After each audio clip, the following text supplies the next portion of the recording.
All right, good evening, everyone, and thank you so much for joining us for tonight's special Woo You event. We get to hear from the one and only Dr. Tom Quinn, and he's going to be discussing one of his specialties, corneal GP lenses that are alive and well. I'm your host tonight. My name is Dr. Ariel Sorenzi. And a big thank you to Bausch& Lomb for exhibiting at this event. Please stay tuned afterwards to go into the sponsor room where we will get to hear from Bausch& Lomb with their new suite of lenses that they have that are gas permeable lenses. So we'll have a link to get into the sponsor room after this presentation. So this will be worth 1 hour of CE credit. So please be sure to attend for a minimum of 50 minutes. For your COPE certificate, if you could fill out the survey link that is in the chat, and it'll also be there when the webinar ends. Your CE certificates will be delivered via email and sent to ARBO with your OE tracker number. And you'll receive that within about 4 weeks. But we'll also have a QR code at the end of this presentation where you can use your OE tracker app to scan the QR code to get your credit instantly. The questions will be saved towards the end of the presentation, and you can ask those either in the chat or the Q&A at the bottom of the screen there. And then if you're on your mobile device, you'll find the Q&A either at the top or under the chat under the three dots under More. So I'm so excited to introduce Dr. Quinn.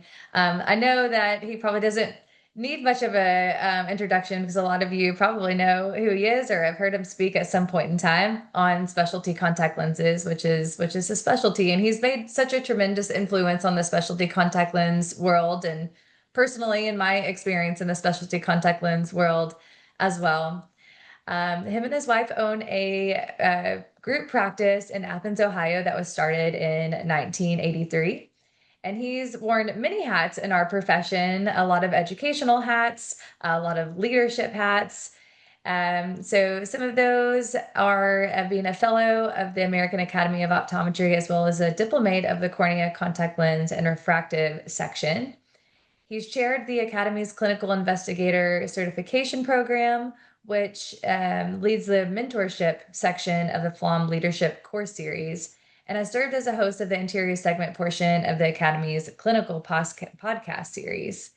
He served as a chair of the American Optometric Association Contact Lens and Corneal Section Council, and is a fellow of the Scleral Lens Education Society. Is also the recipient of the GP Lens Institute GP Practitioner of the Year Award, which is a really big deal. And he was the 2019 recipient of the American Academy of Optometry's Vincent Ellerbrock Clinician Educator Award and the 2022 recipient of the Ohio State University College of Optometry's Distinguished Alumnus Award. And currently, he leads a podcast helps lead the podcast with GPLI and provides part-time optometric service on the Vision to Learn School Vision Van, providing eye care to children in need of eye care services. So, we're really excited to hear from you, and thank you so much for sharing your expertise with us tonight. Thank you, Ariel. First of all, thank you for being on the GPLI podcast with me. You were an excellent Yes. guest. So, a little side thing. So, here's my financial disclosures relating to GPLI, GP Lens Institute. I am the associate director and just love it because I get to work with people like Dr. Sorenzi. So, all financial relationships have been mitigated. This is not about selling anything here tonight. We're going to talk about providing care to patients and my system is frozen, so pardon me while I reboot it here. We're going to talk about meeting the needs of patients. That's the guts of it. So I want to start by going back about 30 years ago when I had a young girl come into my office. Here's her information, her prescription and her case, and what would you do with a patient like this? Now, remember, this is before myopia management, okay? Well, the first thing I thought was, well, fit her with daily soft contact lenses.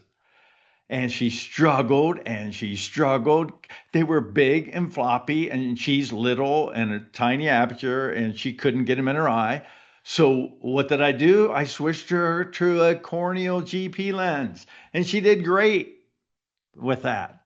And it was only afterwards I realized both of her parents were in corneal GP lenses. I mean, the hurdles were minimal there. I should have gone straight to that.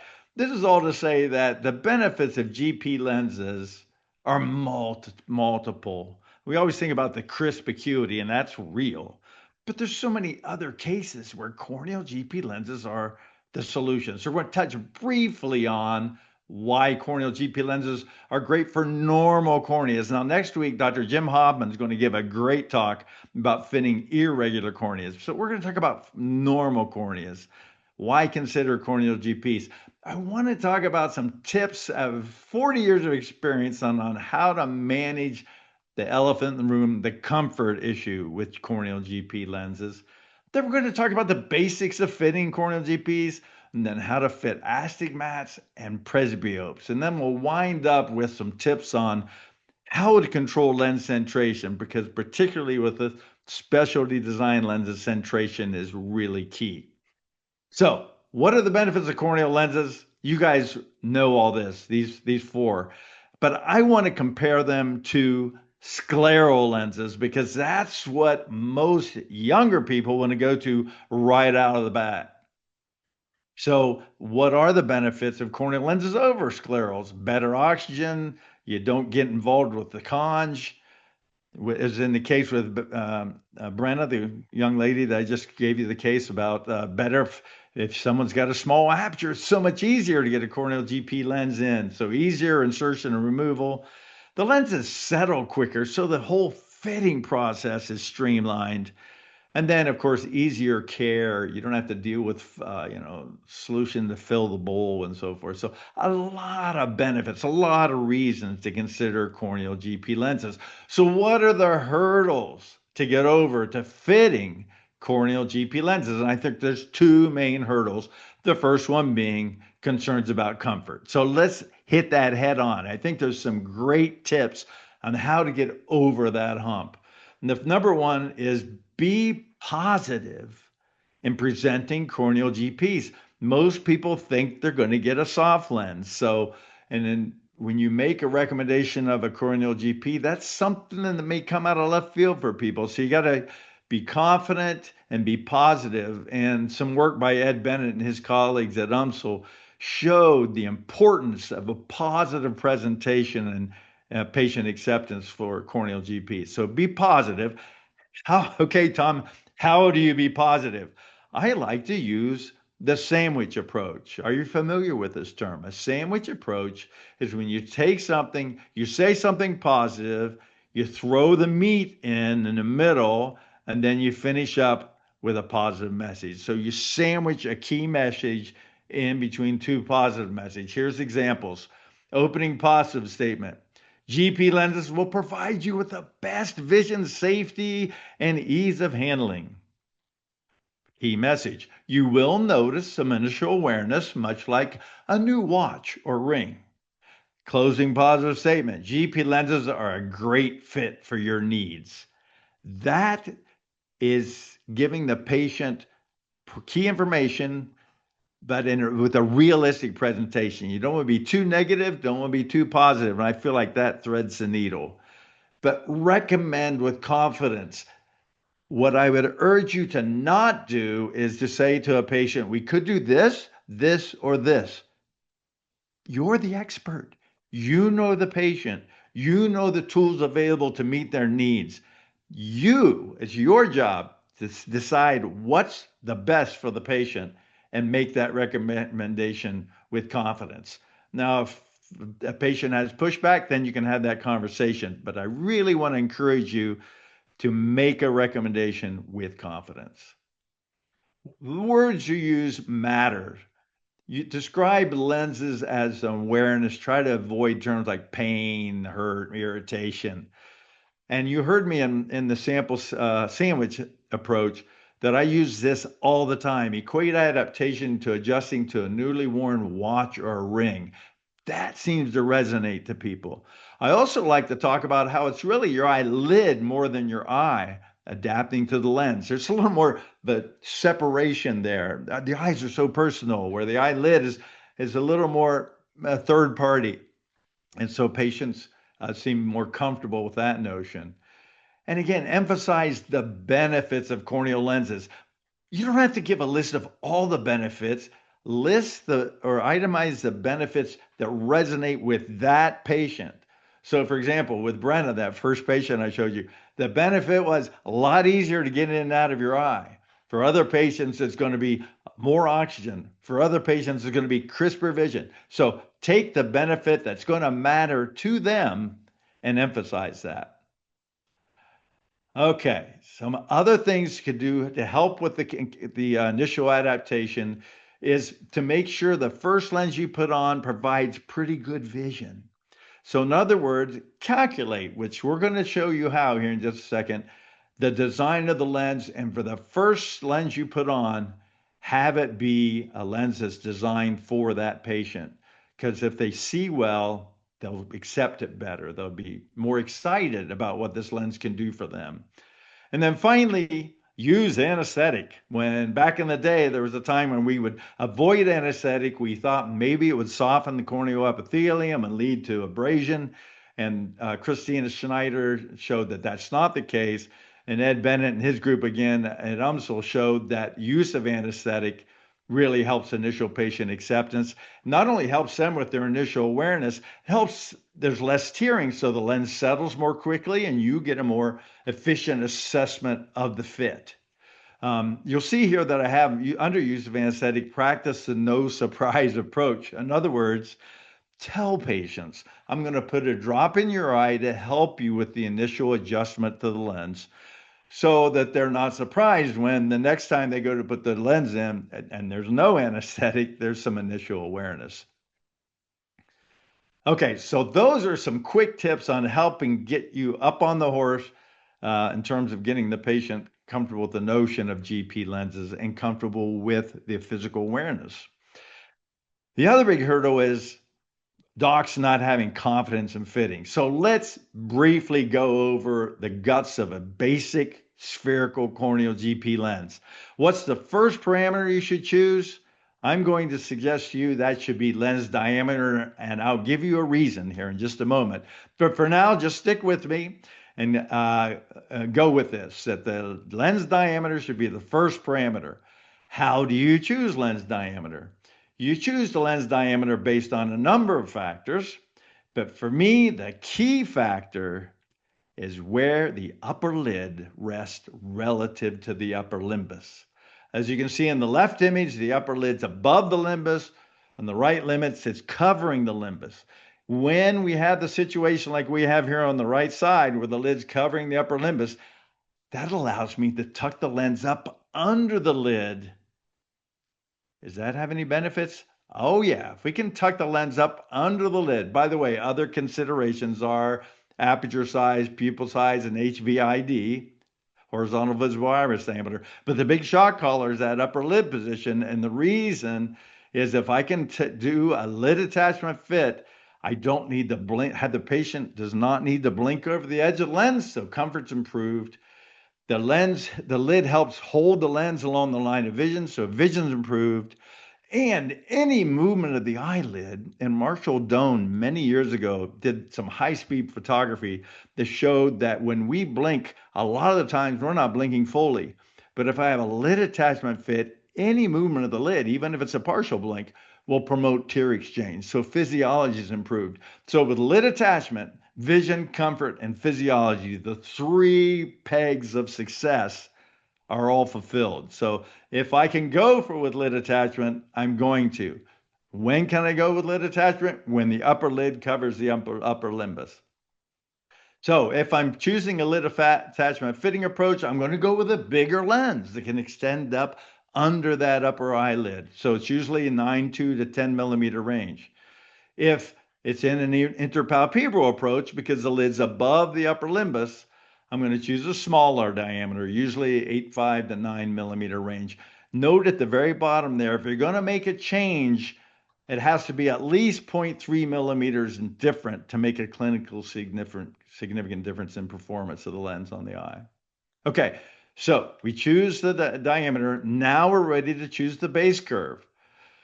The goal is to align the horizontal center posterior part of the lens with the cornea. Now let's do a little check on semantics here because sometimes people use the term alignment and encay interchangeably, and they're not necessarily equal. There are times when they are equal. Let's talk about that. So, for example, let's say we have a lens of a certain sag of a given diameter and we like the sag, and let's go ahead and say that aligns with the horizontal meridian of a cornea. But we want to go bigger because we want to extend up under the upper eyelid. How do we go bigger but maintain this same sag? We have to go flatter, right? So this is why we have to choose diameter first and then we choose the base curve because the size will impact the base curve that we choose. If we go choose a smaller lens, we're going to choose a steeper base curve. If it's a bigger lens, we're going to go with a flatter base curve. So to achieve near alignment with an intermediate size lens here, which I've defined as 8.6 to 9.2, the base curve in fact will equal flat K. If I'm going with a bigger lens, I got to flatten it by about a half diopter. If I'm going with a smaller lens, I need to steepen the base curve by a half diopter. Okay, so we've chosen the diameter, we've chosen the base curve, now we calculate lens power, and that's, of course, dependent on the base curve selected because of the tear lens it creates. And the rule of thumb, everyone's heard, steeper add minus and flatter add plus. For those of you who are more visual, as I am, for me, I just picture a flat fitting lens creating a minus tear lens, which you see in light green here, where a steeper fitting lens creates a plus tear lens, which you see in light green here in the lower aspect of it. So to calculate lens power, we have to factor in spectacle lens, sphere power, vertex that back to the cornea, and then factor in the tear lens power. Well, there is to it. There's a lot of other things that can be manipulated, optic zone sizes, peripheral curves, but most labs today have turnkey systems where those elements you don't need to choose unless you want to. We tend to, when it comes to corneal GPs, try to make it more difficult than we need to. It really comes down to this. What we want lens movement and we want lens centration. If we have those two things, we have everything we need. Now, we use fluorescein to help us evaluate the lens, to manipulate it, to get the movement or centration we need if we're not getting it. So don't worry too much about fluorescein assessment, although we're going to look at some here in a little bit. Really, just look, is the lens centering and is it moving? And if both those things, criteria are being met, you can kind of just move on because the patient's probably going to do well. Let's switch gears now and get a little more in the weeds here and talk about when to go with a toric corneal lens. Because one of the beauties of a spherical corneal GP lens is on an astigmatic cornea, it corrects astigmatism in that spherical design. It corrects nearsightedness and farsightedness as well as astigmatism, assuming the spectacle and the corneal cylinder are about the same. So when do we need to make the leap to a toric corneal lens? Well, I think about a toric corneal lens at around 2 diopters. See me doing around? It's because this is not a definite number. It depends a little bit on the patient's lid anatomy, the orientation of the astigmatism, but around 2 diopters, and particularly if I have someone around 2 diopters and I put a spherical lens on their eye and it's not stable, then I'm definitely going to a toric design. Randy Kajima at the 2019 Academy meeting presented some really compelling information saying that if you do topography and look at an 8 millimeter cord or 4 millimeters on either side of the fixation. And if the difference between the two major meridians is 30 microns or more, or if the differential between the two major meridians is 0.15 E value or more, that you should think about a toric design for stability. And his analysis showed that 87% of the patients with at least 1.5 diopters of astigmatism meet that criteria. So again, around 2.5 diopters, in some cases, 1.5 diopters, depending on the patient's E values and micron differential at the 8 millimeter mark. The other factor is I have had cases where I have someone around 2 diopters of astigmatism and I put a spherical lens on and it appears to fit in a stable fashion, but it bends on the eye or flexes, or over time it warps. So in those cases, just go with the toric design. So let's look at this patient. This is a patient I saw many years ago. Her name's Penny, and she's a 22-year-old waitress interested in contact lenses. Let's just look at her right eye. The left eye is very similar, but just for conversation space, let's just look at the right eye. Here's her glasses prescription. Here's her K reading. What jumps out at you here? I'm sure the 3 diopters of astigmatism is significant.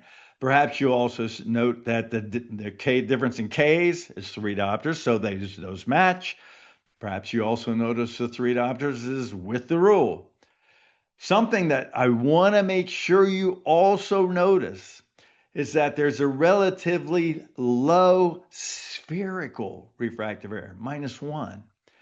And that's important because in a case like this, we have to nail the astigmatic correction, or the patient's not going to be happy with their vision.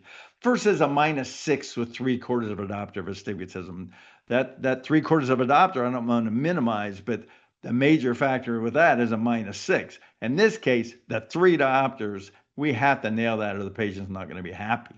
So, do we fit them with a toric GP? If we're going to go with the GP, based on what I just shared with you, I think you would agree we would go with the toric.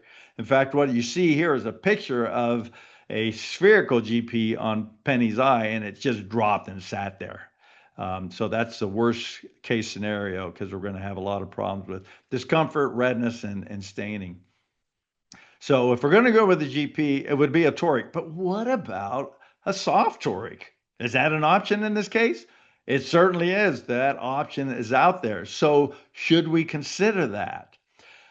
I want to answer that question by showing you this study done by Longive Michaud in Canada, comparing high astigmats from 250 to 5 diopters of astigmatism, fitting them with soft torics and GP torics and comparing the results. So it's well designed study. Of the 19 people finishing the study, guess what? 14 preferred the vision of the GP toric. I don't think any of us are surprised by that. We know the GP toric is going to provide better vision. The interesting part of the study is that 11 patients chose to continue wearing the GP toric, but 8 chose soft torics. Of those 8, 6 were prior soft toric wearers. So what's the key takeaways here is that empirical fitting of toric GP lenses is effective, and we're going to do that here in just a minute. But the other key takeaway is if you start somebody in a soft toric and then try to switch them, you made your job harder. So if you have a virgin eye and you know a GP toric is the right thing to do, go with that at the outset. And you've made life easier for you, easier for the patient, and you streamline your process. Okay, so how do we design a toric GP lens? Let's do one for Penny. A quick warning here, you got to make sure you have accurate data because we're going to build this contact lens house on refraction and corneal shape and measurement. So we need to make sure it's a detailed current refraction. We need a calibrated keratometer or good topographical images to build the house on. Now, a lot of people say, well, wait a minute, don't we have to decide, what kind of toric is it? Here's a whole host of them. And this is how we see them in our brain too, right? Oh, a little overwhelming of all the different types. Good news is we don't need to worry about this yet. Let's design the lens, then we'll look at it and we'll go back and figure out which of these designs we're talking about. So table that for now. Okay, so we're going to design a toric lens for Penny's right eye. Where do we start? Just like we do with the spherical lens, we start with lens diameter, right? Just as we talked about. Then we're going to choose the base curve and cornea relationship. And let's stop here for just a second and talk a little bit about what the ideal corneal relationship is. Because with a toric base lens, we can control the relationship horizontally and totally independently control the relationship vertically. So we have extra power to manipulate how the lens fits. So hold that thought and let me ask you this question. If you were going to fit a spherical, so put toric aside for a second, if you're going to fit a spherical GP lens on a cornea, what would be the ideal cornea? You want it to be healthy and stuff, but in terms of shape, we actually want a little bit of toricity for that spherical lens because when we put a spherical lens on a spherical cornea, it tends to be a tight fit. It's a little too much like a hand in glove. So we want some toricity. We'd like it to be with the rule. And I'll explain that why here in a second. How much? Ideally around 3/4 of a diopter. Why 3/4 of a diopter? Well, Harrison Chu of Berkeley many years ago found that if you get up to a diopter of astigmatism, you can get into issues with lens flexure, and we don't want to deal with that. So ideally with a spherical corneal lens, I would choose a cornea of this shape. Now, the key concept that I want to share with you here and why we want it to be with the rule corneal astigmatism is that the lens always wants to move along the flattest fitting meridian, which is along the steepest corneal meridian if we're talking about a spherical lens, right? So we want that to be vertical so the lens can go back and up and down with the blink. That's why we want it to be a with the rule cornea. So when we're designing our base curve for our toric design, I'm going to choose a base curve that fits near alignment horizontally, which we said from the outset, that's our goal. But then vertically, I'm going to choose a base curve that's 3/4 of a diopter flatter than the vertical curve of the cornea. So I get that slightly flatter fit vertically, and that helps promote vertical movement with the blink. So this little table is my guide, and you can see if we look at the intermediate size, which I define as 8.7 to 9.3 millimeter overall diameter lens, if I choose an on K, I'm going to get near alignment horizontally. And then in the vertical meridian, I'd go 3/4 of a diopter flatter than what the corneal shape is in that vertical meridian. If I go smaller, I'm going to go a little bit steeper in each meridian. If I go larger, I'm going to go a little bit flatter in each meridian, but they all maintain that 3/4 of a diopter difference between what's going on horizontally versus vertically to help with that ideal movement. There is one exception. When we have an oblique cornea, if we fit the lens a little flatter in one meridian than the other, the lens is going to want to move along that meridian. And as you can see here, if the lens fit is flatter, going from 10 o'clock down to 4 o'clock, the lens is going to decenter. That causes potential issues with vision. It's going to cause issues with possible staining here as the lens lifts off here in the temporal aspect. And it's going to hit here at the limbus. So we're going to have likely compromised the vision, comfort, and physiology. So in this case, we do need to fit more of a saddle fit approach or hand and gloves. So it's going to be near alignment in both meridians, which is not ideal. We're going to have compromise to our movement. So in this case, in the cases like this, you usually want to choose a higher oxygen material. The good news is the oblique corneas are fewer than those we experience otherwise with the or against the rule. Okay, now let's get to Penny here. What I've laid out here is her eye. Here's her K readings. Let's put out the refractive error. We need to correct -1 in the horizontal, -4 in the vertical. Now, what do we do with the contact lens? First parameter is the diameter. How do we choose diameter? We choose it based on horizontal visible iris diameter, pupil size, aperture size, but where is the upper lid? And here is, again, that picture I showed you earlier with the spherical lens on Penny's eye. You can see the upper lid does cover the upper limbus, so I'm going to go a little bit bigger, but she's a tiny little girl with a tiny little aperture, so I decided to go with a 9.2 millimeter diameter. Now, from our table, we can see that a 9.2 diameter lens falls in the intermediate size. So to get near alignment in the horizontal meridian, I'm going to choose a base curve that's on K. Keratometry horizontally is 41, so I'm going to choose a base curve of 41.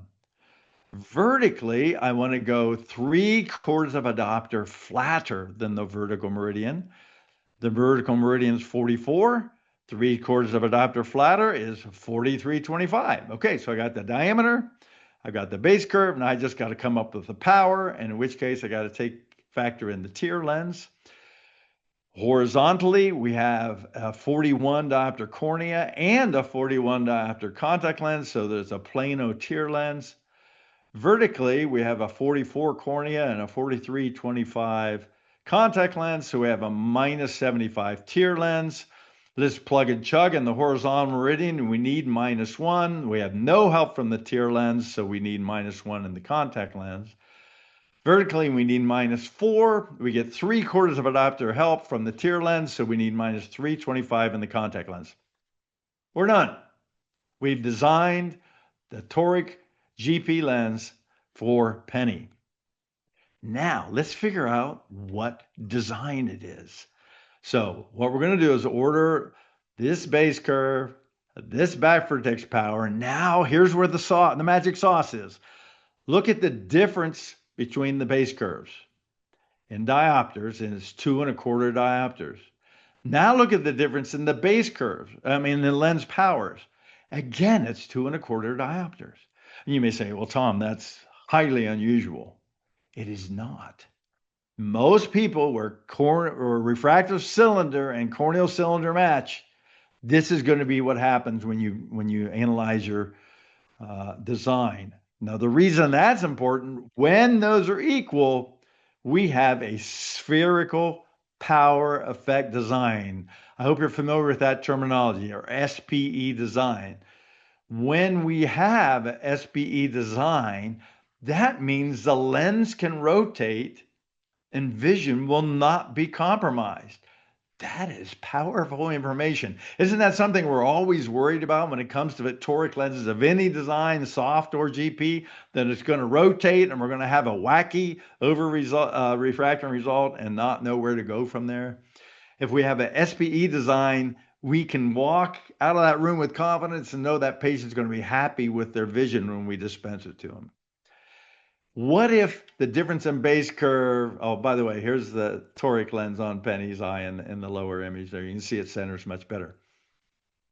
What happens if the difference in base curve power in diopters and the difference in lens power and the difference in base curve power are not the same? If the difference in base curve in diopters and the difference in lens power in air are not the same, we have a CPE, or cylinder power effect design. Now we do have to worry about potential rotation of the lens. So what we have to do is just take some precautions against rotation. What are those precautions? Number one precaution, is there at least 2 diopters of toricity in the base curve? If there's less than 2 diopters of toricity in the base curve, it's like there's not enough toricity to really lock the lens into place. In Penny's case, we had a 2.25 diopter difference of base curve. So check that box. The second rotational precaution is base curve toricity at least 2/3 of the corneal toricity. Now, the reason this is important is that if we have someone that's got a design that's got at least 2 diopters of toricity in the base curve, as required by the first bullet, but they have 7 diopters of astigmatism, that's not going to be enough toricity to really lock it in on that 7 diopter astigmatism. So we need at least 2/3 of the corneal toricity. In this Penny's case, she had 3 diopters of corneal toricity, 2/3 of that is 2 diopters. She had 2 1/4 diopters. So yes, we met that criteria. So we should be good to go.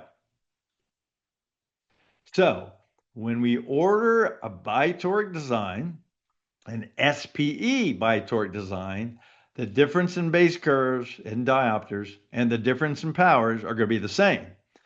The cylinder power effect designs, the differences will be not the same. They'll be different. What about this design? In this case, the difference in base curves is 3 diopters. The difference in powers between the two major meridians is 450. So this is what? It's a CPE design, right? A cylinder power effect design. So we have to worry about rotation and all that. But the reason I'm making a point of this is that this is a unique CPE design.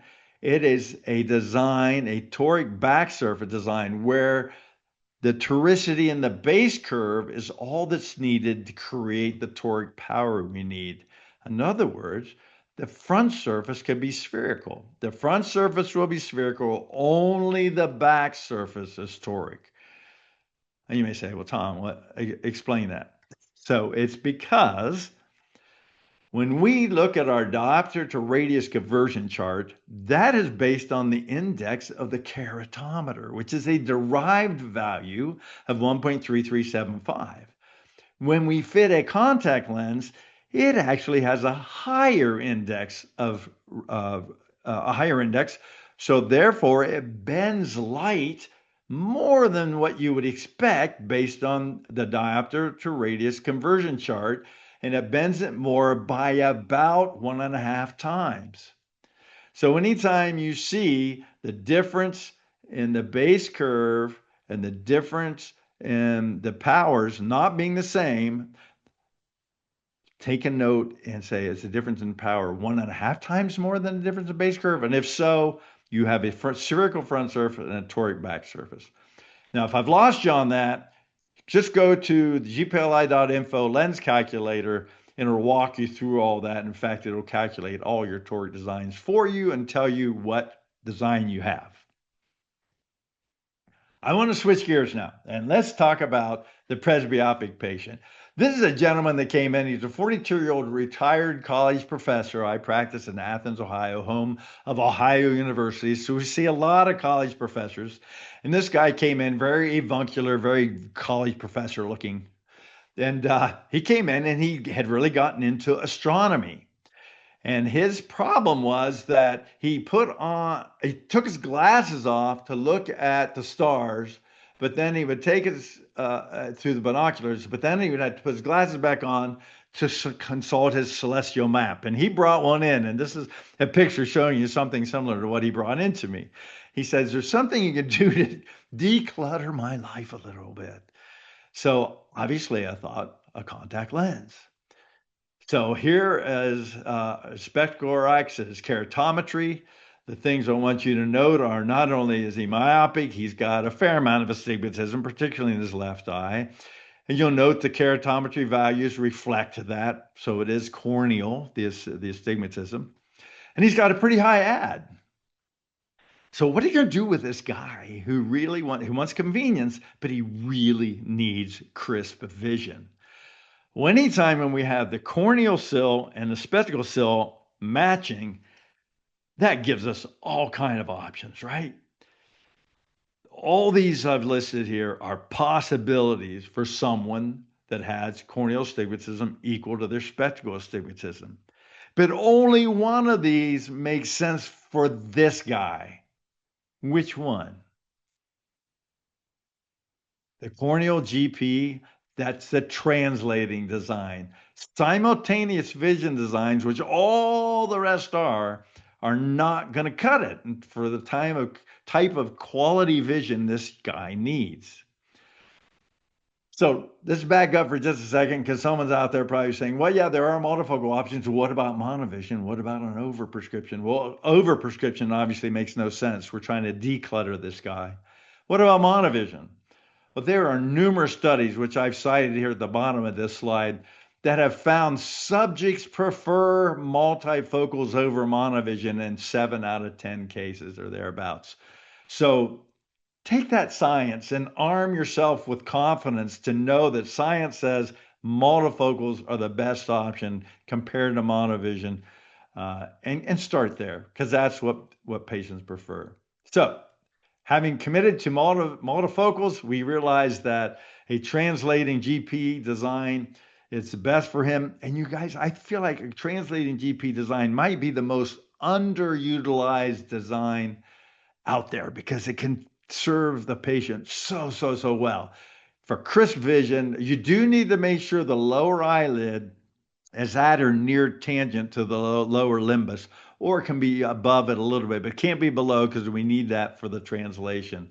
So make sure that you check that before you go into recommending this as the option for a given patient. So one of the key hurdles here in fitting and translating design is where do you put the seg line, right? Because this seg line's obviously too high. This seg line's obviously too low. Where do we want it? We want it to be right near the lower edge of the pupil, right?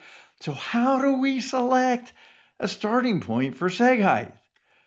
Well, I have found, and I stole this from a manufacturer, that if your goal is to get that seg line right below the lower pupil margin, if you place that seg line 1 millimeter below the geometrical center of the lens, it's almost always, it's going to be very close to that position.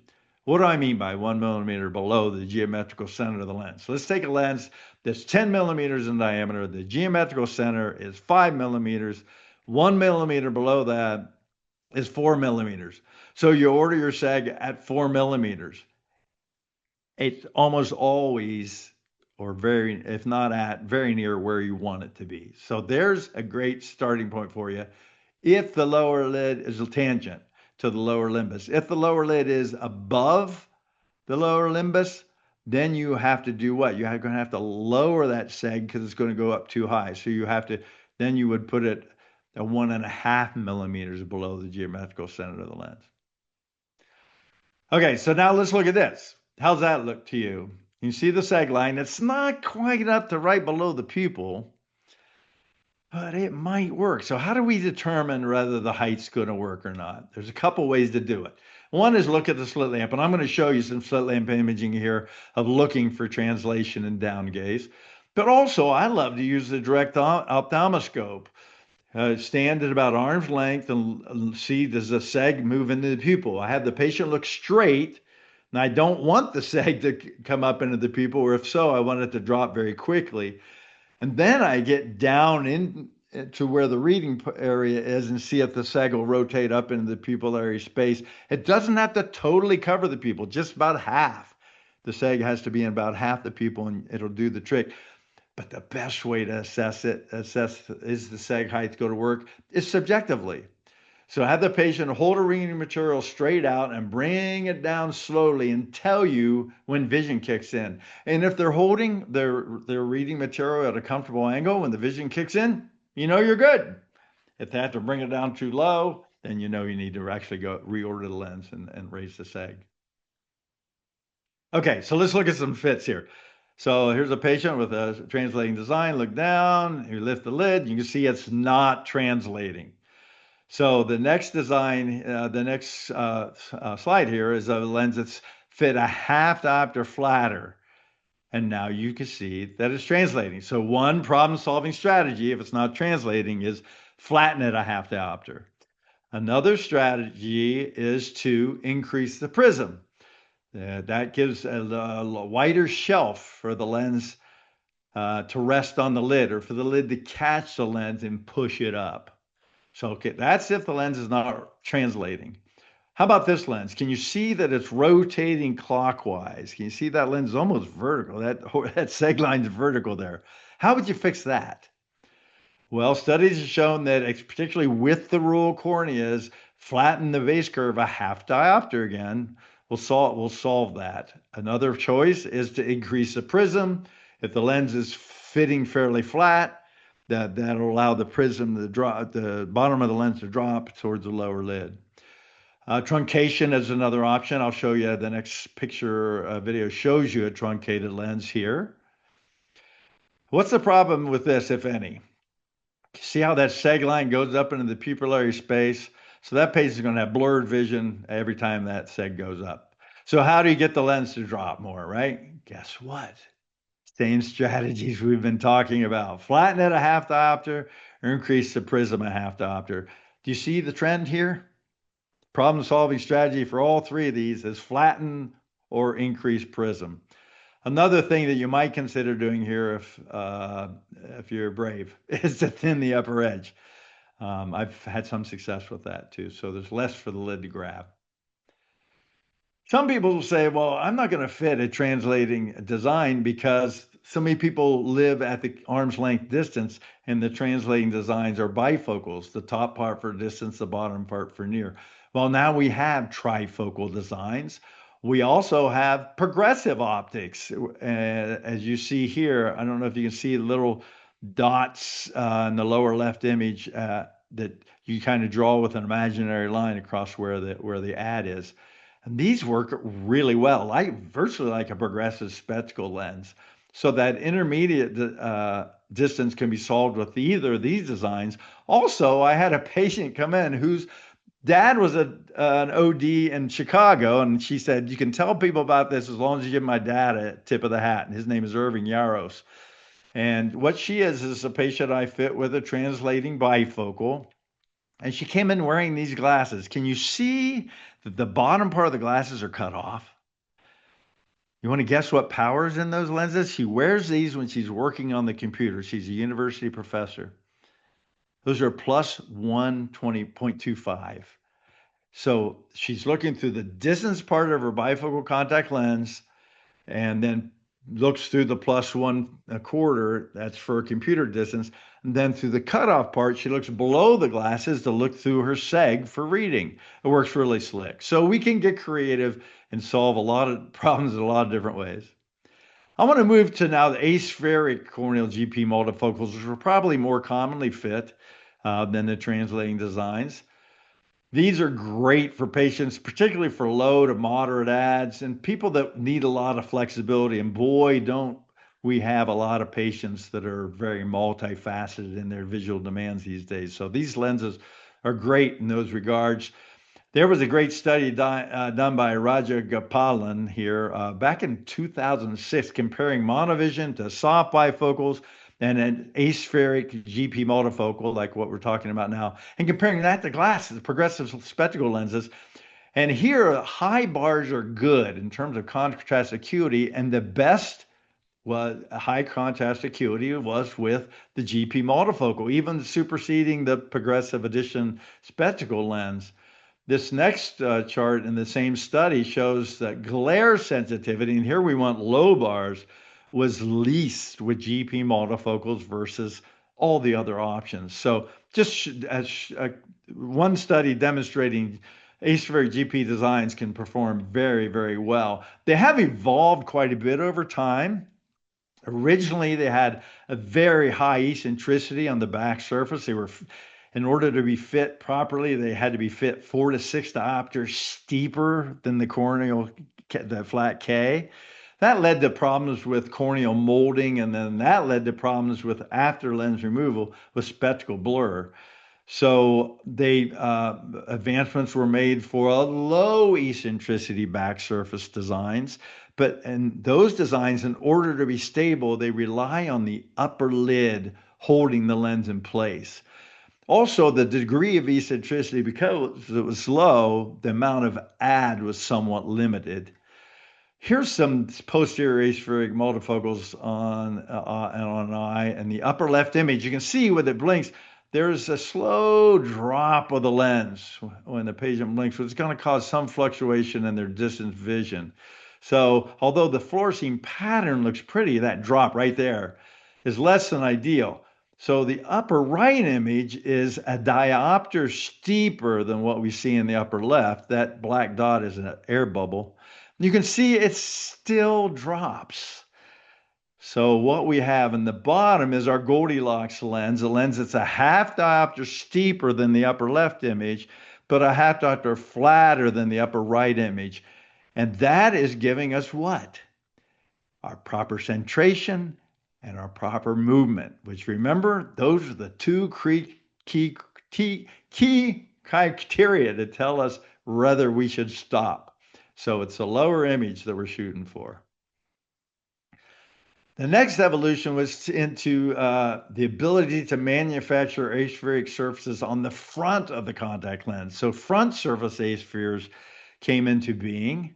And one thing that I want to share regarding all these aspheric designs, be it front or back surface, if you're not quite getting the ad you want, order that same design in a higher index material will give you more punch, give you a higher ad.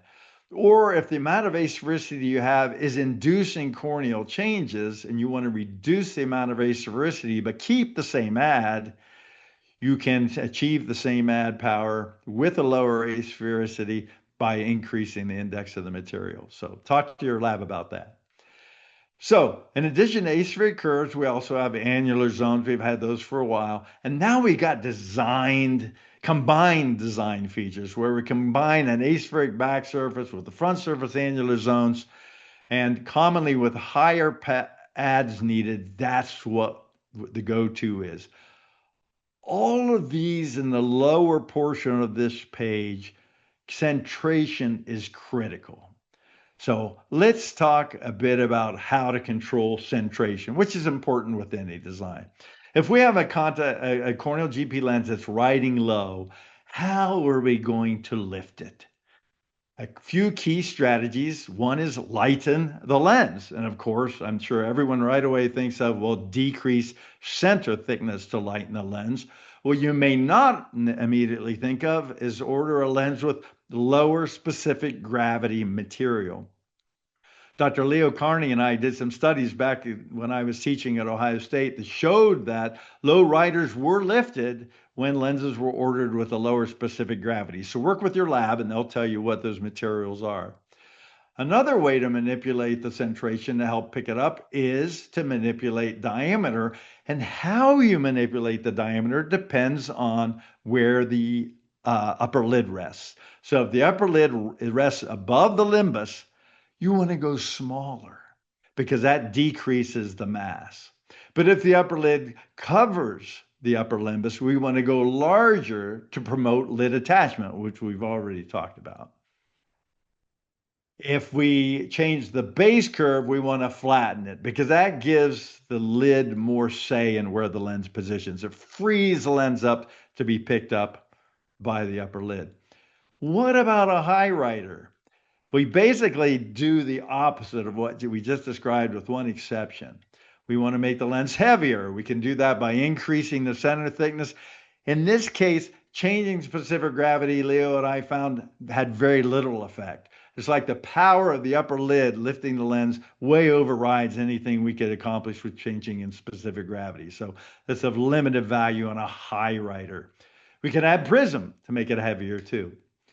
If we manipulate the diameter, again, it depends where the upper lid is. If the upper lid's over the upper limbus, we want to go smaller to reduce the pulling effect of the upper lid. And we manipulate the base curve, we steepen it, we give the cornea more say on where the lens is and kind of steal away some of the power from the upper lid. I know I just threw a lot at you very quickly there, but I hope you've appreciated that corneal GP lenses can be a go-to for you in regular corneal cases. In cases where we have irregular corneas, Dr. Jim Hoffman next week is going to discuss that, and I really encourage you to tune in and listen to Jim. He's a good friend, and I know he'll do a great job for you.